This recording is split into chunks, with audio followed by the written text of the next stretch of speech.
Alors, les loulous, cet après-midi, je vous fais une vidéo pour corriger Cléo. Je vais corriger tous les exercices de Cléo de cette semaine. Enfin, non, tous. Ceux de hier et d'aujourd'hui, en tout cas. Euh, donc, on commence. Alors, on va aller ouvrir une nouvelle page. Pas ici, ici, en leçon français. Donc, j'écris correction Cléo, comme ça je m'y retrouverai. Donc, c'est parti. Je vais chercher. Elle m'énerve ma souris. Elle fonctionne mal. Donc, je commence par l'exercice sur les préfixes, les petites lettres qu'on rajoute devant les mots pour changer le sens du mot. Ici, on a l'image d'une dame qui se maquille. Se maquiller, vous savez ce que c'est, se mettre du rouge à lèvres, euh, se, se mettre du fard à paupières, se mettre... Voilà, le maquiller, c'est rajouter des petites choses sur son visage pour essayer de faire plus joli. Il y a des gens qui se maquillent et d'autres qui ne se maquillent pas. Il y a des filles qui se maquillent, il y a des garçons qui se maquillent. Dans le cinéma, on se maquille, dans le théâtre, dans la musique, voilà. Il y a plein de façons d'utiliser le maquillage. À carnaval aussi, en ce qui concerne les enfants. Donc, maman se maquille le matin. Ça veut dire qu'elle se met des choses sur son visage. Et le soir, elle se démaquille. Ça veut dire qu'elle enlève son maquillage. Démaquille.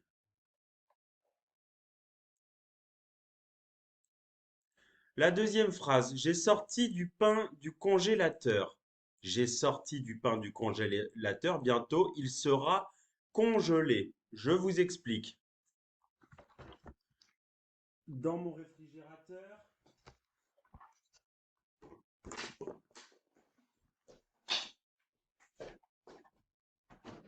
là-haut, c'est le réfrigérateur. En bas, c'est le congélateur.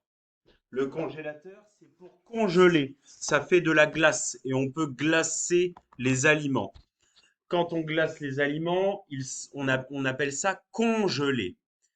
Et donc, le pain, s'il est congelé, il est dur, il est froid et il est presque un petit peu blanc. Eh bien, une fois qu'on le remet à la chaleur, il est décongelé.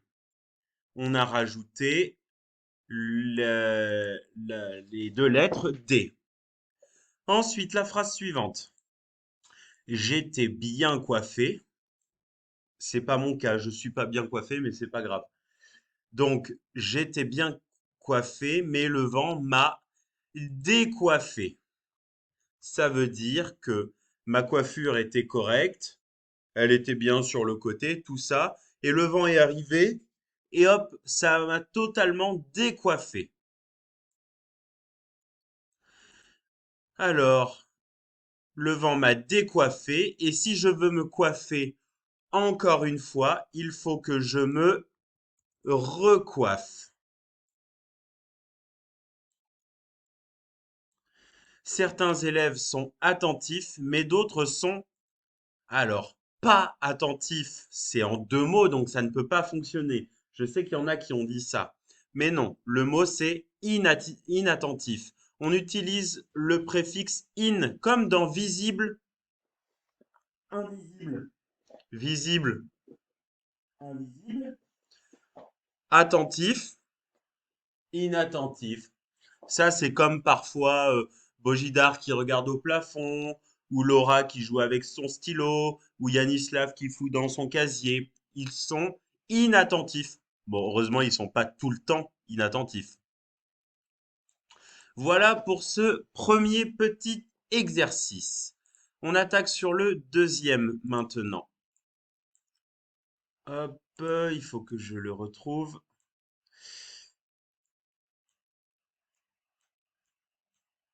Là.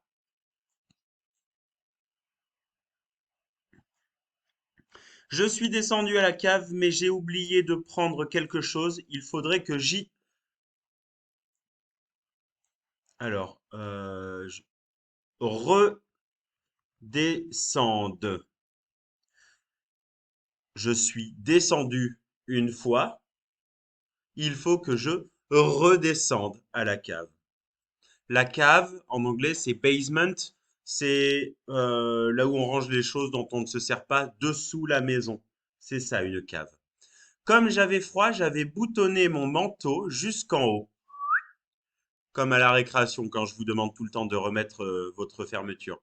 Mais maintenant, j'ai trop chaud, je l'ai déboutonné. On a boutonné et quand on enlève la fermeture, c'est déboutonné.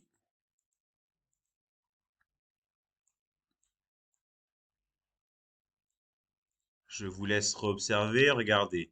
Descendu, redescendre, boutonner, déboutonner. Pendant la sortie scolaire, la maîtresse a compté et elle a compté et elle a recompté tous les élèves. Comme moi, tout le temps, je vous compte et je vous recompte.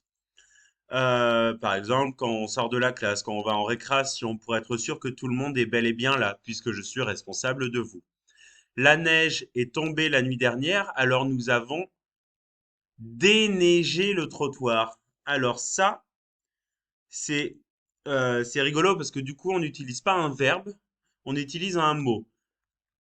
Déneiger, c'est enlever la neige. Déneiger. Celui-là, il était difficile, je pense. Euh, Non, on va utiliser une autre couleur. Hop, jaune. C'est joli le jaune. Compter et recompter. Ici, déneiger. Et on souligne en rouge. J'aime bien le rouge. Donc, neige, déneigé. Et la dernière, ici, j'ai cru que ce film n'allait jamais se terminer. Il était interminable. Interminable. Ça, c'est plein de mots que je rajoute à votre vocabulaire maintenant que vous allez pouvoir utiliser. Parfois, par exemple, en classe, les leçons, elles sont interminables. Je parle beaucoup, vous n'arrivez pas à m'écouter. C'est interminable. J'adore cette voiture. Quand il fait beau, on peut enlever la capote. Elle est décapotable. Décapotable. Ça veut dire que c'est une voiture sur laquelle on peut enlever le toit. Ce bruit est vraiment impossible à supporter. Il est insupportable.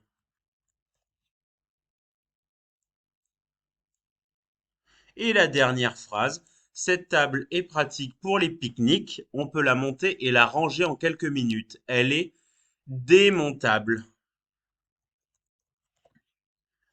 Elle est démontable. Ça veut dire qu'on peut la monter, mais aussi, on peut aussi la démonter. Je te laisse corriger ces petits exercices que je vous avais demandé dans Cléo. On prend le stylo vert, s'il vous plaît. S'il vous plaît, au stylo vert, on corrige et on essaye de corriger proprement. On raye le mot qui est faux et on réécrit dessous. Et ensuite, les deux petits exercices que je vous ai demandé ce matin, je lis et je fais en même temps. Lis ce texte sur le dessin, trace le parcours du chaton et entoure le carton dans lequel il se cache. Donc, le chaton, il est entré par la porte qui est entr'ouverte.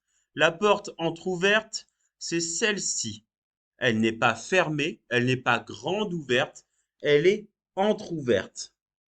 Il s'est faufilé sous le lit. Donc, si on refait le chemin de notre petit chaton, il est arrivé par cette porte-là.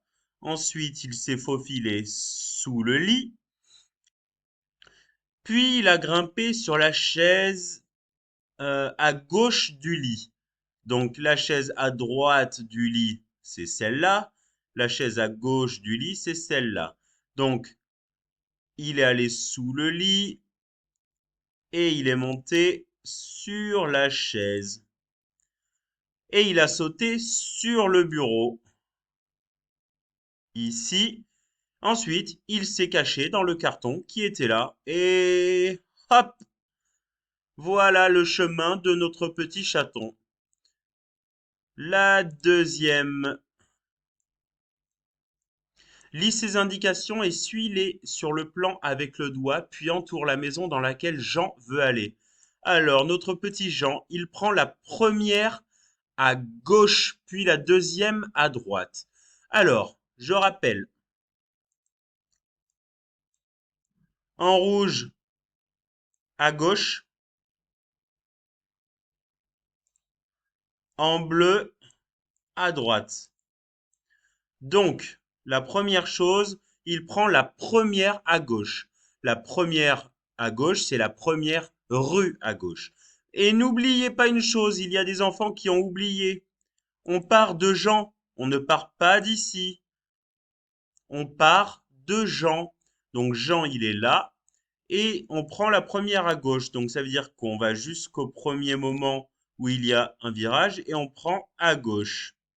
Ensuite, on prend la deuxième à droite. Ça veut dire que, alors là, il va falloir être un peu technique pour comprendre, mais si on tourne la tête, on passe une rue, puis deux. Et là, on va à droite. Et si on va à droite alors qu'on a la tête penchée, ça veut dire qu'on passe une rue, deux rues, et qu'on va ici. Et quand on est au rond-point, le rond-point, il y en a plein entre Varna et l'école, par exemple, des ronds-points, c'est les endroits où ça tourne pour changer de direction. Eh ben, on va tout droit et on est arrivé. Ça veut dire que on passe par là, on va tout droit et on est arrivé. Voilà le chemin qui était demandé. Je te laisse corriger au stylo vert. À plus tard.